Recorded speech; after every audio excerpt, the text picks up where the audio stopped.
우리에게 주신 하나님의 말씀은 고린도전서 12장 12절에서 13절 그리고 27절의 말씀입니다. 고린도전서 12장 12절과 13절 27절의 말씀을 우리 한 목소리로 함께 읽겠습니다. 몸은 하나이지만 많은 지체가 있고 몸의 지체는 많지만 그들이 모두 한 몸이듯이 그리스도도 그러하십니다. 우리는 유대 사람이든지 그리스 사람이든지 종이든지 자유인이든지 모두 한 성령으로 침례를 받아서 한 몸이 되었고 또 모두 한 성령을 마시게 되었습니다. 여러분은 그리스도의 몸이요 따로따로는 지체들입니다. 아멘. 자리에 앉으시겠습니다. 샬롬. 주님의 평강이 사랑하는 성도님들의 삶에 가득하시기를 간절히 기도드립니다. 계속해서 날씨가 추운 가운데 있어서 저를 비롯해서 좀 감기 때문에 고생하시는 분들이 많이 있으신 것 같은데요. 속히 주시는 주님의 치유하심이 있기를 간절히 원합니다. 한 해를 마무리하고 또 새로운 한 해를 시작하는 이 연말 연시가 되면 어떤 조직이 되었든지 이 조직의 리더들은요 깊은 생각을 하게 됩니다. 우리 조직이 우리 공동체가 지난 한 해 잘한 것은 무엇이 있나, 또 반대로 아쉬운 것은 무엇이 있는가, 무엇을 어떻게 보완해서 다가오는 새해를 잘 준비하고 계획할까. 부족하지만 저도 이 한 교회 담임 목회자의 자리에 있는 만큼 이 연말 연시에 이런 생각들을 많이 하게 됩니다. 특히 이 정기사무처리를 앞두고 있었던 지난 한 주 동안 이런 생각들을 더 많이 하는 시간들을 갖게 되었습니다.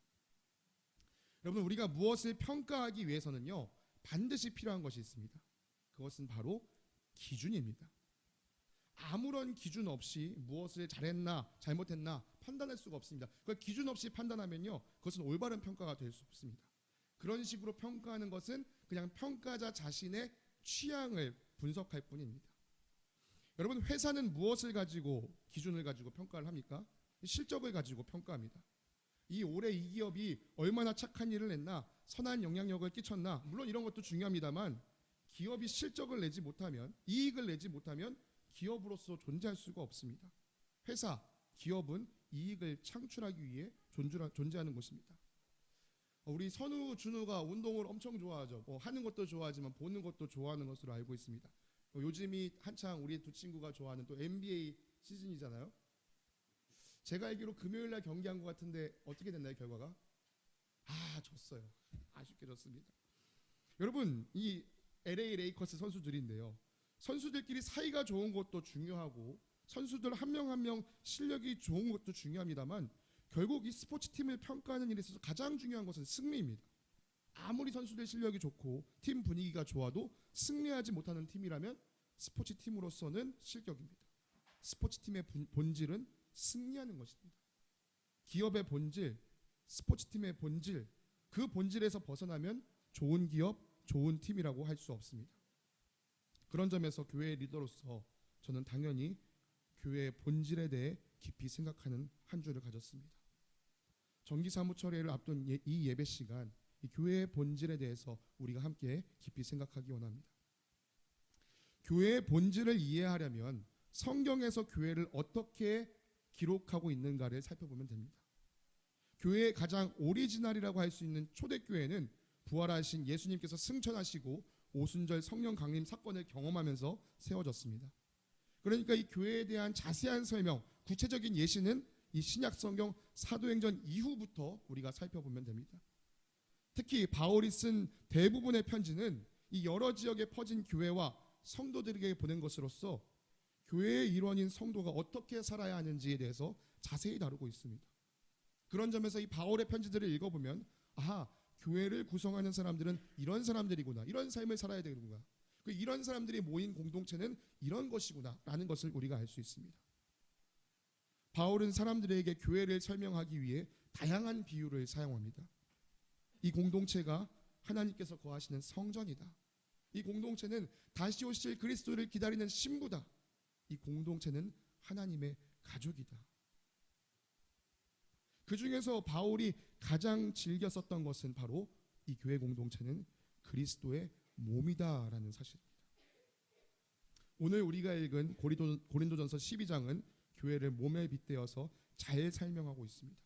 우리가 비록 다 읽을 수가 없어서 이 몇 구절만 떼어서 읽었지만요, 사실 교회의 본질을 잘 이해하려면 이 고린도전서 12장을 전반적으로 우리가 살펴야 합니다. 또한 바울이 이 다른 편지들에서는 어떻게 교회를 몸으로 이야기하고 있는가도 함께 살펴보아야 합니다. 오늘은 우리가 고린도전서 12장을 중심으로 시작으로 해서 교회를 왜 몸으로 비유하는지, 그래서 교회의 본질이 무엇이라고 말하는지를 함께 살펴보기 원합니다.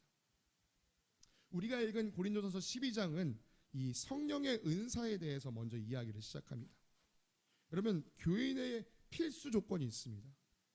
이 12장 3절은 이렇게 이야기합니다. 그러므로 나는 여러분에게 알려드립니다. 예수님의 영으로 말하는 사람은 아무도 예수는 저주를 받아라 하고 말할 수 없고, 또 성령을 힘입지 않고서는 아무도 예수는 주님이시다 하고 말할 수 없습니다. 네, 교회의 구성원, 교회의 일원, 이 회원 교인이 되기 위해서 반드시 필요한 것은 예수 그리스도를 주님으로 고백하는 것입니다. 특히 우리가 예수님을 믿는다라고 말할 때는 5가지 내용을 믿어야 한다라고 우리 세바시 시간에 말씀드렸습니다. 동정녀를 통한 성육신, 우리를 대신한 십자가의 죽음, 사망을 이기신 부활, 다시 하나님 나라로 올라가신 승천, 그리고 우리를 맞이하기 위해 다시 오실 재림. 여러분, 이 5가지 내용 중에 그 어떤 것도 인간의 경험이나 지혜로는 쉽게 받아들일 수 있는 것이 없습니다. 그래서 바울이 무엇이라고 말합니까? 예수님을 주님으로 고백하기 위해서는 성령을 힘입어야 한다. 여러분, 성령을 힘입어야 비로소 예수님을 주님으로 고백할 수 있습니다. 여러분, 우리가 예수님을 나의 구주, 나의 주님으로 고백하는 것은요, 우리가 똑똑해서, 우리가 잘나서, 우리가 착해서 할 수 있는 고백이 아닙니다. 그것은 전적으로 성령님께서 우리를 도와주셨기 때문에 우리가 그렇게 고백할 수 있는 것입니다. 그래서 예수님을 구주로 고백하는 교회의 일원, 그 일원들 모두에게는 성령님께서 함께 하신다라고 우리가 이야기할 수 있습니다. 바울은 계속해서 우리 안에 계시는, 우리 각 사람 안에 계시는 성령님께서 은사를 나눠주신다. 그런데 그것을 이렇게 이야기합니다. 4절부터 6절까지의 말씀을 함께 보겠습니다. 은사는 여러 가지지만 그것을 주시는 분은 같은 성령님이십니다. 섬기는 일은 여러 가지지만 섬김을 받으시는 분은 같은 주님이십니다. 여기서 주님은 예수님을 뜻합니다. 일의 성과는 여러 가지지만 모든 사람에게 모든 일을 하시는 분은 같은 하나님이십니다. 이 국어에 좀 능통하신 분들은 이게 뭔가 계속 동일한 구조를 가지고 있네 라는 것이 보이실 거예요. A는 여러 가지지만 뭐뭐 하시는 분은 같은 성령님, 같은 예수님, 같은 하나님, 곧 삼위일체 하나님이시다라고 이야기하고 있습니다. 저는 바울이요, 이것을 아주 정말 탁월하게 설명했다라고 생각합니다. 지금 다양성에 대해서 얘기하고 있어요. 은사가 여러 가지야, 섬기는 일이 여러 가지야, 그래서 그 일로 생기는 열매가 여러 가지야. 이 다양성을 얘기하는데 그 다양성에 집중시키는 것이 아니라 같은 하나님, 다양성을 바라보면서 연합에 주목하게 만듭니다. 다양성에서 연합에 주목하는 것, 이것이 여러분 핵심입니다. 그래서 바울이 이어서 이렇게 말합니다. 각 사람에게 성령을 나타내 주시는 것은 공동이익을 위한 것입니다. 네, 성령님께서 우리 각 사람에게 은사를 나눠주십니다. 그러나 그것은 개인의 이익을 위한 것이 아닙니다. 공동체의 이익을 위한 것입니다. 공동체의 유익을 끼치라고 성령님께서 여러 가지 은사를 나눠주십니다. 여러분, 그렇기 때문에 한 공동체에 다양한 은사가 있을수록 그 공동체가 누릴 수 있는 유익이 많습니다. 마치 한 가지 맛 아이스크림만 있는 것보다 31개 맛이나 있는 아이스크림집에서 더 많은 맛을 경험할 수 있는 것과 마찬가지입니다. 그래서 바울은 계속해서 이야기합니다. 어떤 사람에게는 성령을 통하여 지혜의 말씀을 주시고 어떤 사람에게는 같은 성령을 따라 지식의 말씀을 주십니다. 어떤 사람에게는 같은 성령으로 믿음을 주시고 어떤 사람에게는 같은 성령으로 병 고치는 은사를 주십니다. 어떤 사람에게는 기적을 행하는 능력을, 어떤 사람에게는 예언을 행하는 은사를, 어떤 사람에게는 영을 분별하는 은사를, 어떤 사람에게는 여러 가지 말하는 방언을 말하는 은사를, 또 어떤 사람에게는 그 방언을 통역하는 은사를 주십니다.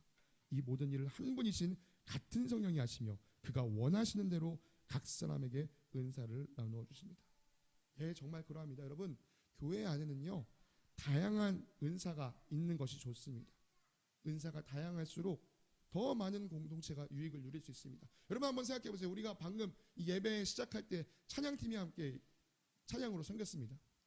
근데 만약에 찬양팀에서 연주하는 모든 사람이 기타만 칠 수 있다고 생각해 보세요. 얼마나 단조로울까요?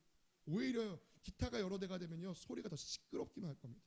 그러나 여러분 다양한 악기가 있기 때문에 우리가 더 풍요로운 음악을 들을 수 있습니다. 여러분 현진자매님께서 함께 찬양을 불러주시기 때문에요 제가 용기를 얻습니다. 제가 이렇게 지금 목이 쉬어서도 앞에서 인도할 수 있는 이유 현진자매님이 함께 불러주실 것이라는 믿음이 있기 때문에 여러분 우리가 이렇게 찬양을 자유롭게 부를 수 있습니다. 우리 각 사람이요 안 보이는 것 같지만 다 그렇게 함께 역할을 하면서 하나가 되어가는 것이죠. 우리가 아까 불렀던 찬양처럼 아름다운 노래가 되는데 우리가 아름다운 소리로 하나가 되어서 하나님을 노래하는 모습 찬양팀에서 볼 수 있는 것처럼 우리 교회에는 다양한 은사가 있는 것이 좋습니다. 그런데 여러분 잘 생각해 보세요. 사실 다양함이 있는 것은 연합하는 데 있어서는 긍정적인 영향을 끼치기보다는 장애물이 되기가 쉽습니다. 여러분 한번 세상살이를 생각해 보세요. 사람들이 끼리끼리 모이지 서로 다양한 사람들이 모이려고 합니까? 아무리 다양성이 존중되는 포스트 모더니즘이라고 해도 이 시대, 이 사회는 여전히 학연, 지연, 혈연으로 묶여 있습니다. 여전히 나와 뭔가 공통점이 같은 사람끼리 뭉쳐서 반대 사람들을 공격하는 일이 쉽지 다양성을 포용하고 나아가는 것이 쉽지 않습니다. 다양한 은사를 가지고 있되 연합하는 것 그것이 사실은 쉽지 않은 일입니다. 그런데 교회는 어떤 공동체입니까? 사실 그 다양성을 뛰어넘어서 연합을 경험한 공동체입니다. 그것이 오늘 우리가 함께 읽은 말씀에서 드러납니다. 몸은 하나이지만 많은 지체가 있고 몸의 지체는 많지만 그들이 모두 한 몸이듯이 그리스도도 그러하십니다. 우리는 유대 사람이든지 그리스 사람이든지 종이든지 자유인이든지 모두 한 성령으로 침례를 받아서 한 몸이 되었고 또 모두 한 성령을 마시게 되었습니다. 여러분 이 당시 바울이 편지를 쓸 당시에 고린도 교회는요 정말 인구학적으로 다양한 사람들이 모였던 교회입니다. 우리가 정통이야 말하는 유대 사람들과 너희는 이방 사람들이라 라고 손가락질했던 헬라 사람들, 그리스 사람들이 한 공동체에 있었습니다. 물론 그리스 사람들도 유대 사람들을 무시했었습니다. 야 니네는 식민지 지배받았던 나라잖아. 그뿐만입니까? 스스로의 모든 권리를 주장할 수 있는 자유인이 있는가 하면 자신의 신분이 주인에게 종속되어서 재산처럼 여겨지는 종들도 교회 안에 함께 있었습니다. 여러분 이런 다양한 사람들이 어떻게 한 공동체를 이룰 수 있었습니까? 그들이 모두 한 성령으로 침례를 받아서 한 몸이 되었기 때문입니다. 한 성령이 그들 안에 거하시기 때문이에요. 바울은 말합니다. 우리가 겉으로 보면 육신으로 보면 사회적으로 보면 우리가 어떻게 하나 될 수 있습니까? 우리의 차이점은 너무나도 극명합니다. 그러나 우리가 왜 하나 됩니까? 영적으로 하나의 공동점이 있기 때문입니다. 우리가 성령으로 똑같은 성령으로 침례를 받아 그 성령이 우리 안에 마시게 되어서 거하고 있기 때문입니다. 여러분 정말 그렇습니다. 교회는 정말 다양한 사람들이 모이는 곳입니다. 세상에서는 다양성 안에서 자기들끼리의 공통점을 뽑아서 파벌을 만들고 당을 만들고 나와 다른 쪽은 우리와 적이다라고 구분합니다. 그러나 교회는 그런 곳이 아닙니다. 우리는 우리 육신의 차이를 신경 쓰지 않습니다. 우리가 추구하는 것은 영적인 공통점입니다. 무엇보다 감사한 것은요, 이 영적인 공통점은 이 세상 누구에게나 열려 있다는 것이에요. 이 유대인이든지 이방인이든지 종이든지 자유인이든지 잘났든지 못났든지 잘 살든지 못 살든지 누구에게나 열려 있습니다. 우리를 찾아오시는 성령님을 받아들여서 우리의 마음을 열고 성령님 내 안에 임재하여 주시옵소서. 그렇게 성령으로 침례받고 성령을 모시고 사는 사람은 누구나 교회의 일원이 될 수 있습니다. 다양한 사람들이 모인 이 교회에 은사가 다양한 것은 복입니다. 같은 성령님을 모심으로 육신의 차이에 대해서 쿨해진 사람들이 영적으로도 쿨해야 하는데 안타깝게도 고린도 교회에서는 이 은사의 다양함 때문에 문제를 경험하기 시작했습니다. 영적인 것을 가지고 육적인 시각으로 바라보기 시작한 거예요. 예를 들면 이런 것입니다. 여러분, 성령님께서 어떤 사람에게는 방언의 은사를 주고 어떤 사람에게는 통역을 하는 은사를 주신다고 합니다. 방언의 은사를 가진 사람이 말하는 거예요. 이봐, 당신, 내가 방언하지 않으면 당신 통역 의사는 쓸모가 없어. 그러니까 내 은사가 훨씬 뛰어난 거야. 통역하는 사람이 말합니다. 이봐, 당신 방언을 내가 통역해 주지 않으면 그것도 아무 쓸모가 없어. 그러니까 내 은사가 더 뛰어난 거야. 여러분, 또 은사 중에는요, 도드라 보이는 것이 있습니다. 아까 우리가 살폈던 것 중에 보면요, 어떤 것들이 있습니까?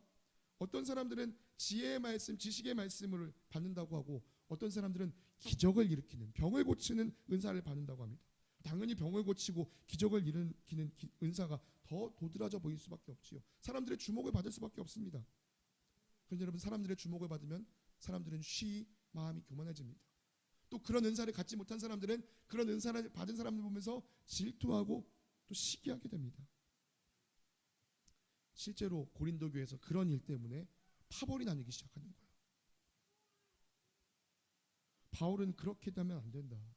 우리가 성령님께서 우리에게 주신 은사를 가지고 우리가 그렇게 나눠질 수 없어. 그래서 바울은 우리 몸의 여러 지체들을 의인화하면서 이렇게 우리에게 설명해 줍니다. 자, 여러분 들어보십시오. 만약에 발이 나는 손처럼 위에 있는 것도 아니고 손처럼 다양한 일을 할 수 있는 것도 아니야. 나는 이 몸에서 별로 필요 없는 것 같아. 난 이 몸에서 떠나버릴래. 그렇게 말한다고 발이 떠날 수 있습니까? 아니요, 발이 떠날 수 없습니다. 만약에 귀가 난 눈처럼 보호받는 위치에 있지도 않고 겉에 드러나 있어. 그 사람들은 보는 것을 더 좋아하지 듣는 것을 그렇게 좋아하지 않는 것 같아. 나는 눈처럼 쓸모가 없으니까 나도 그냥 이 몸에서 떠나버릴래. 그런다고 귀가 떠날 수 있습니까? 그럴 수 없습니다. 또 눈이 손에게, 또 머리가 발에게, 야, 넌 나에게 아무런 쓸모가 없다, 이렇게 말할 수 있습니까? 그렇게 말할 수 없습니다. 우리 몸 어느 기관, 어느 지체 하나도 필요하지 않은 곳이 없습니다. 어떤 지체가 다른 지체보다 기능이 더 뛰어난 것 같고 더 요긴하게 사용되는 것 같아도 모든 지체가 우리에게 다 필요한 것입니다. 그러면서 바울은요, 이렇게 강조하며 이야기합니다. 그뿐만 아니라 몸의 지체 가운데서 비교적 더 약하게 보이는 지체들이 오히려 더 요긴합니다. 우리 생각에는 저 지체는 별로 필요 없는 것 같은데 사실은 그 지체가 우리에게 더 중요하다는 것이죠. 여러분, 정말 우리 몸을 들어서 제가 한번 설명드리겠습니다. 여러분, 이 새끼손가락, 이 손끝에 가장 끝에 달려있는 새끼손가락, 그럼 평소에 이 새끼손가락 뭐 할 때 주로 쓰십니까? 약속할 때 쓰시면 코팔 때나 이렇게, 그거 외에는 별로 쓰시지 않으실 거예요. 근데 여러분, 이 새끼손가락이 사라지면 우리 몸이 엄청나게 불편해집니다. 전문가들에 따르면요, 새끼손가락이 사라지면 우리 이 악력, 손으로 꽉 쥐는 힘의 30% 내지는 50%가 상실된다고 합니다. 여러분, 많은 사람들이 이 검지나 중지가 쥐는 힘이 셀 거라고 생각하는데요, 사실은 이 새끼손가락의 물건을 꽉 쥐는 핵심이 있다고 합니다. 생체를 해부해 보면 이 새끼손가락은 이 약지손가락과 더불어서 이 아래쪽에 있는 근육을 당기는, 지탱해주는 역할을 한다고 합니다. 그래서 새끼손가락이 사라지면 우리가 손으로 쥘 수 있는 힘이 현저하게 줄어든다는 것이죠. 새끼발가락은 어떨까요? 새끼손가락보다도 더 쓸모없는 것처럼 보이죠. 그런데 여러분, 새끼손가락이 힘의 핵심이었다면 이 새끼발가락은 균형의 핵심이라고 합니다. 우리 발에 보면요, 엄지발가락, 그 다음 뒤꿈치, 그 다음 이 새끼발가락이 삼각대 형식으로 지지를 해주는 거예요. 그게 만약에 이 새끼발가락이 사라지면 어떻게 됩니까? 우리가 옆으로 몸을 쓰러질 때 지탱할 힘이 없어진다고 합니다. 아마 버스를 타거나 지하철을 타시는 분들 조금만 흔들리면 바로 옆으로 쓰러질 수밖에 없는 것이죠. 우리 몸 그 어느 것 하나 아무 역할 없이 존재하는 것은 없습니다. 그 하나하나가 각자의 역할을 수행하고 있는 것이에요. 나는 우리 교회에서 별로 하는 일이 없는 것, 아니요. 여러분이 쓸모없는 것이 아닙니다. 얼마나 중요한 존재인지 모릅니다. 이 자리에 선 목사인 제가 이 공동체에서 더 쓸모 있는 것이 아니에요. 지금 당장 보기에 아무 이런 일을 하지 않는 것 같은 우리 연약한 어린 아이들이 아무런 쓸모가 없는 것이 아닙니다. 우리는 각자에게 주어진 은사에 알맞게 각자의 자리에서 이 공동체를 함께 유지하고 지탱하며 나아가는 것입니다. 바울은 또 다른 편지 로마서에서 이렇게 말합니다. 한 몸에 많은 지체가 있으나 그 지체들이 다 같은 일을 하는 것이 아닙니다. 이와 같이 우리도 여럿이지만 그리스도 안에서 한 몸을 이루고 있으며 각 사람은 서로 지체입니다. 여러분, 우리는 그리스도 안에서 한 몸을 이뤄나가는 공동체입니다. 그래서 바울은 고린도 교인들에게 편지할 때 계속해서 이렇게 말합니다. 몸에 분열이 생기지 않게 하시고 지체들이 서로 같이 걱정하게 하셨습니다. 한 지체가 고통을 당하면 모든 지체가 함께 고통을 당합니다. 한 지체가 영광을 받으면 모든 지체가 함께 기뻐합니다. 여러분, 그리스도 안에서 한 몸을 이룬 우리는요, 이런 모습이 나타나야 돼요. 누군가 고통을 받으면 야, 그게 누군가의 고통인가 보다, 남의 고통인가 보다 하고 멀찍이 떨어져서 바라보는 게 아니고요. 누군가가 영광을 받으면 야, 쟤만 잘났나 보다, 그게 아니고 함께 같이 기뻐해 줄 수 있어야 합니다. 예를 들어 보겠습니다. 여러분, 요리를 하시다가 칼질을 하시다가 실수로 여러분의 검지손가락을 다쳤다고 생각해 보십시오.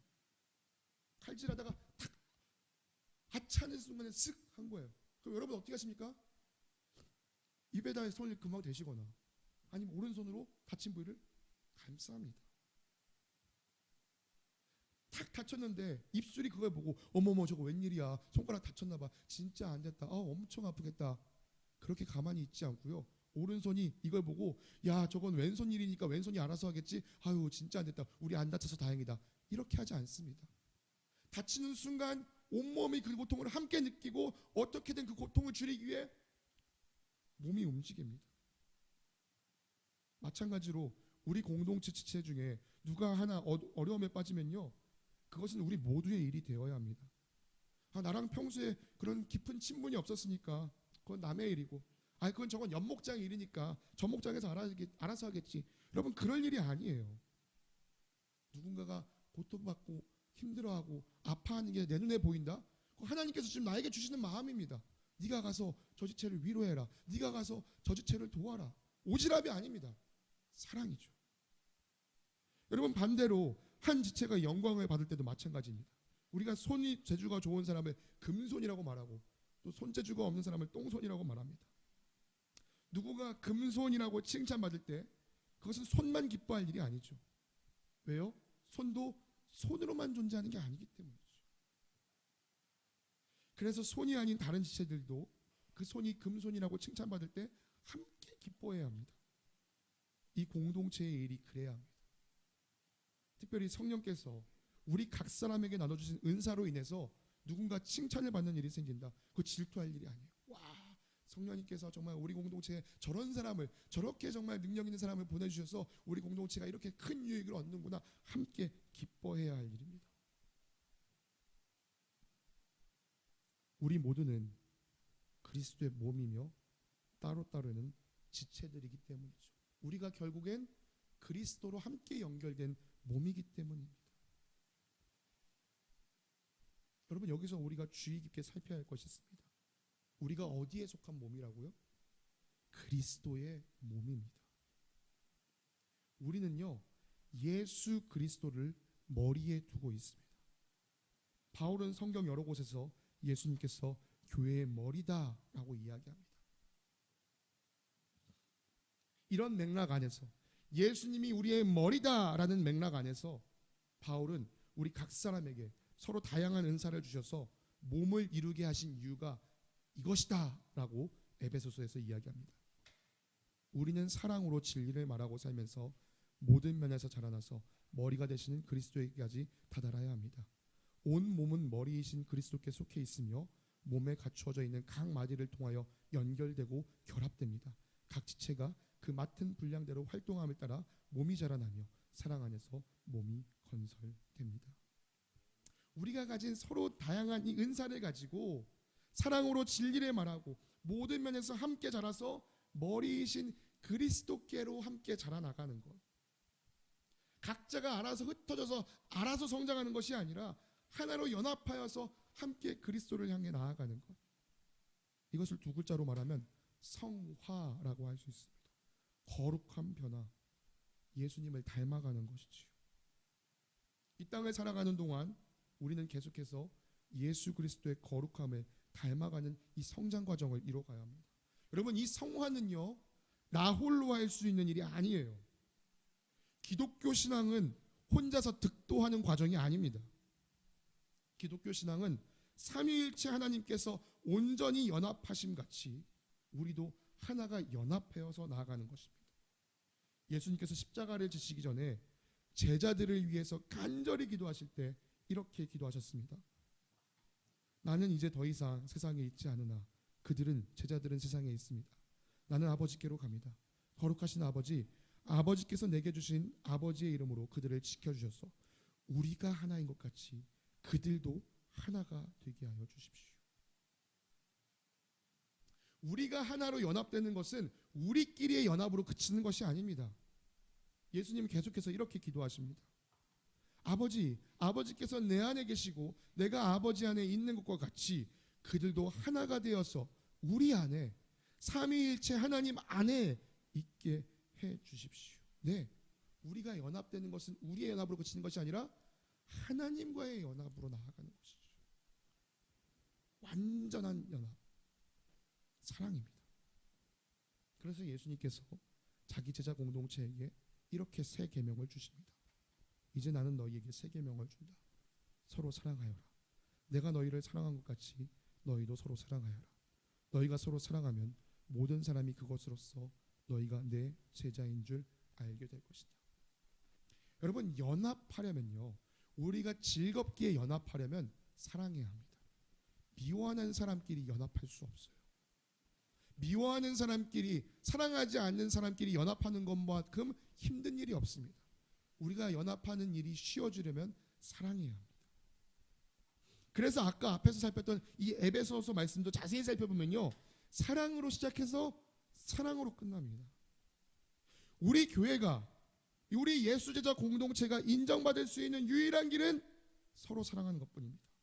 우리가 서로 사랑해야 모든 사람들이, 세상 사람들이 우리를 보고 아, 저네들은 예수 믿는 사람들이구나, 이것을 알게 됩니다. 그러므로 교회의 본질은 무엇이라고 할 수 있습니까? 사랑으로 연합하는 것입니다. 그래서 바울은 고린도 교회에 보내는 편지에서 이렇게 이야기를 이어갑니다. 여러분, 교회 안에 다양한 은사 있습니다.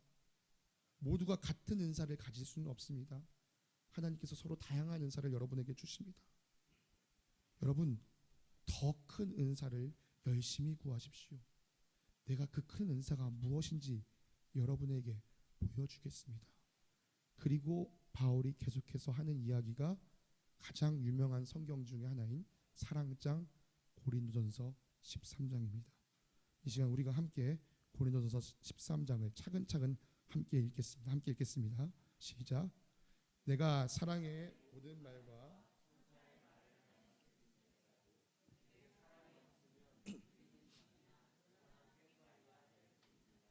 내가 예언하는 능력을 가지고 있을지라도, 또 모든 비밀과 모든 지식을 가지고 있을지라도, 또 산을 옮길 만한 모든 믿음을 가지고 있을지라도 사랑이 없으면 아무것도 아닙니다. 내가 내 모든 소유를 나누어 줄지라도, 내가 자랑 삼아 내 몸을 넘겨줄지라도 사랑이 없으면 내게는 아무런 이로움이 없습니다. 사랑은 오래 참고 친절합니다. 사랑은 시기하지 않으며 뽐내지 않으며 교만하지 않습니다. 사랑은 무례하지 않으며 자기의 이익을 구하지 않으며 성을 내지 않으며 원한을 품지 않습니다. 사랑은 불의를 기뻐하지 않으며 진리와 함께 기뻐합니다. 사랑은 모든 것을 덮어주며 모든 것을 믿으며 모든 것을 바라며 모든 것을 견딥니다. 사랑은 없어지지 않습니다. 그러나 예언도 사라지고 방언도 그치고 지식도 사라집니다. 우리는 부분적으로 알고 부분적으로 예언합니다. 그러나 온전한 것이 올 때에는 부분적인 것은 사라집니다. 내가 어릴 때에는 말하는 것이 어린이와 같고 깨닫는 것이 어린아이와 같고 생각하는 것이 어린아이와 같았습니다. 그러나 어른이 되어서는 어린아이의 일을 버렸습니다. 지금은 우리가 거울로 영상을 보듯이 희미하게 보지만은 그때에는 얼굴과 얼굴을 마주하여 볼 것입니다. 지금은 내가 부분밖에 알지 못하지만은 그때에는 하나님께서 나를 아신 것과 같이 내가 온전히 알게 될 것입니다. 그러므로 믿음, 소망, 사랑 이 세 가지는 항상 있을 것인데 그 가운데서 으뜸은 사랑입니다. 성령님을 마음에 모신 사람들이 함께 모인 교회 공동체는 그리스도의 몸입니다. 몸에는 다양한 역할을 감당하기 위해 다양한 지체가 있습니다. 다양한 지체들이 한 뜻, 한 목적을 위해 나아가려면 온전히 연합해야 합니다. 온전한 연합의 가장 좋은 길은 서로 사랑하는 것입니다. 우리 각 사람이 하나님의 사랑을 받는 존재임을 믿음으로 고백하고 또 그 믿음을 가진 사람들이 함께 모여서 서로 사랑하며 살아가고 그 공동체 안에 넘치는 사랑을 세상에 흘려보내면서 아직 하나님의 사랑을 모르는 사람들에게 하나님의 사랑을 전하며 사는 것, 여러분 이것이 교회의 본질이자 존재 목적입니다. 그래서 저는 다시금 우리 공동체를 보며 이렇게 질문합니다. 우리 각 사람이 내가 하나님의 사랑받는 존재임을 인정하며 살아가는가? 우리가 사랑받는 존재로서 우리 안에 풍성한 하나님의 사랑을 서로에게 나누고 있는가? 우리가 우리 공동체에 가득 넘치는 이 사랑을 세상 가운데 흘려보내고 있는가? 여러분 우리가 우리 교회를 평가할 때 이 기준을 가지고 살펴보아야 합니다. 2주 전에 우리 유진이가 졸업식을 했습니다. 졸업을 축하하기 위해 제가 이 졸업식 자리에 다녀왔는데요. 우리 유진이가 중앙기독 중학교를 다녔기 때문에 원천 침례교회 예배당에서 이 졸업식을 진행했습니다. 원천 침례교회가 우리 교회와 같은 지방에 소속되어 있기 때문에 사실 연애 한두 번은 이 교회를 가서 지방회를 하고 또 예배당을 자주 들락날락 했었습니다. 처음 가본 것도 아닌데 유진이 졸업식 하는 걸 보면서 그 예배당을 보면서 와 진짜 시설 좋구나. 진짜 여기서 예배드리면 앞에서 빵빵한 찬양팀 여기서 꽉 하면 와 진짜 은혜 되겠다 그 생각을 했습니다. 우리 교회와 같은 블럭에 더 라이프 지구촌 교회가 있습니다. 이 교회는요 우리 교단 안에서 정말 유명한 교회 중에 하나입니다. 담임 목사님 능력이 출중하시고요 함께하는 사역자들도 능력이 출중합니다. 교회에 다양한 프로그램이 잘 구성되어 있습니다. 여러분 이런 대단한 교회들이요 가깝게는 도보로 3분, 멀게는 차로 10분이면 갈 수 있습니다. 만약 누군가 이 지역에서 내가 새롭게 다닐 교회를 찾는데 여러분 이런 교회들 사이에서 우리 교회가 도드라져 보일 수 있을까요? 여러분 세상 방식대로 표현해 보겠습니다. 우리 교회가 이런 교회보다 매력적입니까? 우리 교회가 이런 교회보다 경쟁력이 있습니까? 시설로 본다면, 유명도로 본다면 우리 교회는 이런 교회의 상대가 되지 않습니다. 그러면 우리 교회는 존재의 이유가 없는 것입니까? 그렇지 않습니다. 우리가 교회의 본질을 정확히 추구하고 그것을 향해 나가고 있다면 우리는 교회로서의 존재 이유가 분명히 있습니다. 좋은 시설, 좋은 프로그램은 교회의 본질이 아닙니다. 사랑, 그 사랑으로 연합하는 것이 교회의 본질입니다. 여러분 음식점의 본질은 맛있는 음식입니다. 음식점은 화려한 시설이나 친절한 서비스로 평가받지 않습니다. 사람들은 화려하지만 맛없는 음식점보다는요 허름해도 맛있는 음식점을 찾아갑니다. 사람들은 친절한 서비스나 키오스크가 잘 갖춰진 음식점을 찾아가지 않습니다. 사람들은 서비스가 좀 엉성해도 여전히 구식인 것 같아도 맛있는 음식점을 찾아갑니다. 그래서 우리도 누군가에게 음식점을 소개할 때는 화려한 시설이나 시스템이 아니라 그 집 맛집이야 라고 이야기하는 것이죠. 교회도 마찬가지입니다. 교회가 교회의 본질인 사랑으로 연합하는 것을 뚜렷하게 나타나고 있다면 다른 것들은 좀 부족해도 괜찮습니다. 여러분들께 묻겠습니다. 이 교회의 개척 멤버로 계신 분들, 여러분들은 그 큰 교회에서 이 작은 교회로 새롭게 출발하신 분들이십니다.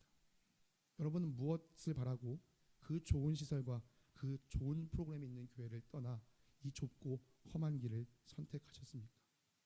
저는 여러분이 교회의 본질을 찾아서 이 좁고 험한 길을 찾아오셨다라고 믿습니다. 이 교회가 개척된 이후에 이 교회를 찾아오신 분들에게도 묻습니다.